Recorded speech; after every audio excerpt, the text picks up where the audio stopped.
Ever since the dawn of digital entertainment, there have been users not willing to pay the full price, and developers who fought against them to various degrees of success. In 2014, with the introduction of Denuvo anti-tamper, the situation drastically changed in favor of game developers. And like in any war, there have been innocent bystanders who got hurt the most. Today, I want to take a look at the much disliked, or in some cases praised, Denuvo, and the consequences of its use in a broader context. The dreaded term DRM stands for Digital Rights Management, which essentially means access control. While some associate the term with the tedious process of verification, setting up all sorts of accounts and such, it also involves things like product keys or basically any other way of protecting software. Denuvo's creators claim that their creation is not a DRM per se, but rather a means to prevent cracking and circumventing already existing systems. In practice, however, the lines are blurred, and with Denuvo having all the characteristic of a DRM, it can be considered as one. First of all, a Denuvo protected games makes a call home of sorts, meaning it communicates with a trusted server for the purpose of activation and verification. And secondly, although it doesn't limit the amount of installations possible, it does limit the amount of daily activations to no more than 5. Sure, it's more than enough than what a typical gamer needs, but the restrictions are there nonetheless. It seems as if Denuvo Software Solutions is trying really hard to keep a good image and avoid the DRM label at all costs, even if it means telling one side of the story. Okay, so how does it all work?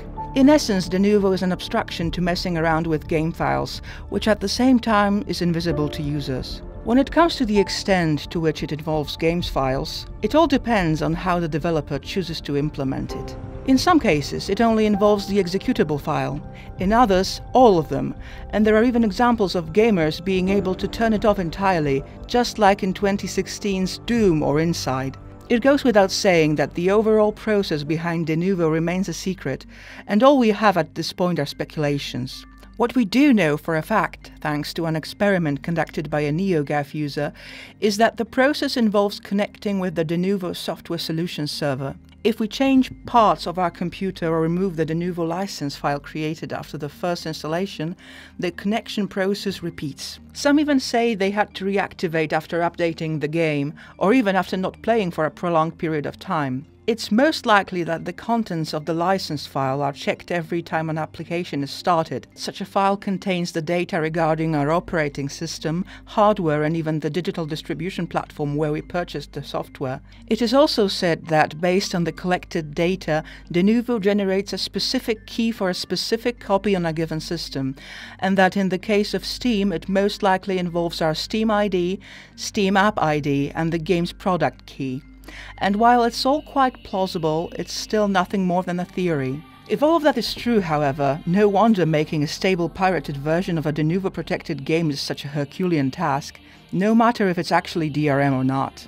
And what do I mean by a stable pirated version? Well, launching a pirated game is half the success. Developers also sometimes include copy protection triggers, which make playing such a game difficult or even straightforward impossible. Even if crackers find and disable such triggers, a Denuvo system in a game can be patched along with the coming of an update or any form of DLC. What is more, Denuvo Software Solutions recently announced that they are completely revamping their anti-tamper product, probably due to a weaker protection of their recently released Resident Evil 7. Welcome to the family, son. In the field of anti-piracy methods, some of which are cracked as soon as day one, Denuvo, while not without its faults, is quite revolutionary, to be honest. The time needed to release working pirated versions of Denuvo protected games can range from a couple of days to even a couple of months. And let's not forget that there were even instances where the system proved too tough to crack. Take Star Wars Battlefront or Just Cause 3, for example. Those games still haven't been cracked. Denuvo's developer says that, like any other security measure, it can be broken, eventually. But that's not the point. Their intention is to make piracy as difficult and time-consuming as possible in order to protect the most important sales period. The longer people have to wait for a cracked version, the smaller the chance it will impact the sales of the game. After all, if someone was willing to wait almost a year for a pirated version, such a person was never a potential customer. And with the wait time being quite unpredictable, there is a big chance that some hyped-up gamers will eventually get the game legally.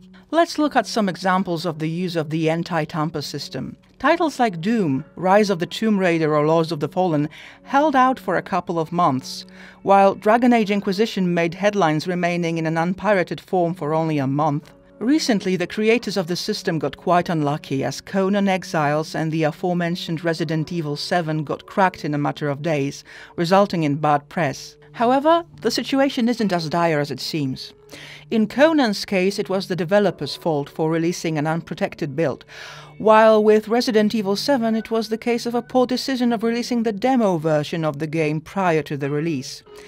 As it turns out, it was the demo version that the crackers worked on which gave them a head start. Probably the biggest failure of the innovative Denuvo involved the critically acclaimed shooter Doom. A hacker by the name of Voxy went around the system in quite an interesting way too. Instead of cracking the system itself, he created a special launcher that made illegal copies of the game pass the activation process.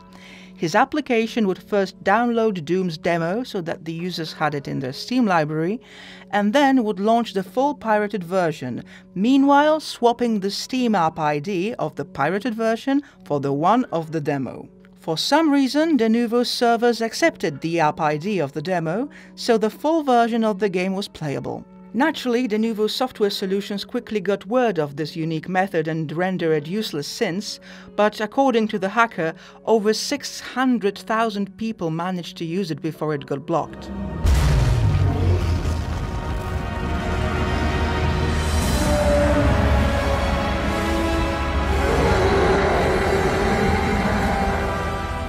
I see you've heard me. By the end of 2014, some rumors came close to tarnishing the system's reputation.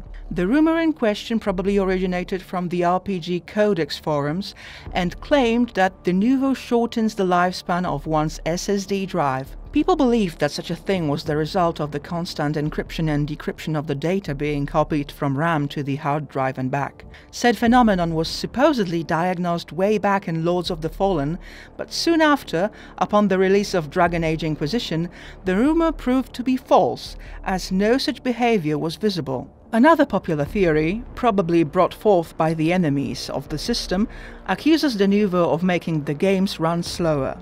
The creators soon stated that the system uses only performance non-critical functions, and that it has no perceptible effect on game performance, nor is it to blame for any game crashes of genuine executables. There were reasons to doubt that claim though, as the developers of the previously mentioned Lords of the Fallen once said on Twitch that the system makes their game run a few percent slower. Since then, the stream is no longer available, and no one is certain what the developers of the game meant. Was it the frame rate, the performance, or both? In the era of games struggling technologically and being poorly optimized on day one, that particular case just seems like shifting the blame. The rumor spreading and hatred towards Denuvo may simply be the result of the system's effectiveness. Still, a question remains. Why do some games get cracked sooner than others, while some don't get cracked at all? There can be many reasons for that, but personally I believe that crackers set priorities based on the difficulty level and/or hype and popularity of particular games. That's probably why Deus Ex Mankind Divided got cracked faster than, let's say, Fernbus Simulator, which was released around the same time. All in all, even when it's cracked sooner or later, Denuvo is still doing its job of protecting games during the most vital time of them being on the market. And, most importantly, it only affects pirates on a larger scale. Still, even when it's not the matter of piracy, some gamers point out that Denuvo is limiting modding possibilities, or prevents creating alternative master servers in case a publisher shuts down servers for a protected game. Some even go into apocalyptic theories, claiming that if someday Denuvo goes out of business, the system-protected games will become unplayable, forgetting the fact that a publisher can disable the system at any given moment. Nevertheless, even those who don't advocate piracy are sometimes against Denuvo and other DRMs, claiming that they make it hard for honest gamers. And it's hard to disagree with that standpoint, truth be told, as it is the average customer who has to deal with setting up accounts, inserting game keys, and getting frustrated every time his or her experience with the game is hindered by security measures. But it's rather understandable that private game companies are doing everything they can to secure possible profits. It's quite obvious that the easier pirating gets, the more we will see it happen. The only thing we can complain about in that aspect is not that the developers and publishers want to protect their games, but rather how and to what extent they do it. In the current state of the industry, we've entered a vicious cycle, it seems. A cycle that looks impossible to escape. With aggressive DLC plans, annoying DRMs, and publishers offering less, gamers are more keen on pirating, but the more they do, the aforementioned practices increase. There is still hope, however, if gamers are responsible and don't pirate even though it's easy, and support developers who deserve it. Annoying practice of the publishers will slowly decrease. Next to that, if a game is broken upon launch or promised key features are missing, gamers should be able to get a refund. As of now, Denuvo is the best anti-piracy system out there, and it seems as if it's here to stay. But increasing security measures is not the key to earning more money. The effect can be quite opposite, truth be told. The only solution I see here is mutual respect and a mature approach. If the publishers treat their customers well, the sales figures will speak for themselves, and no anti-piracy measures will be needed.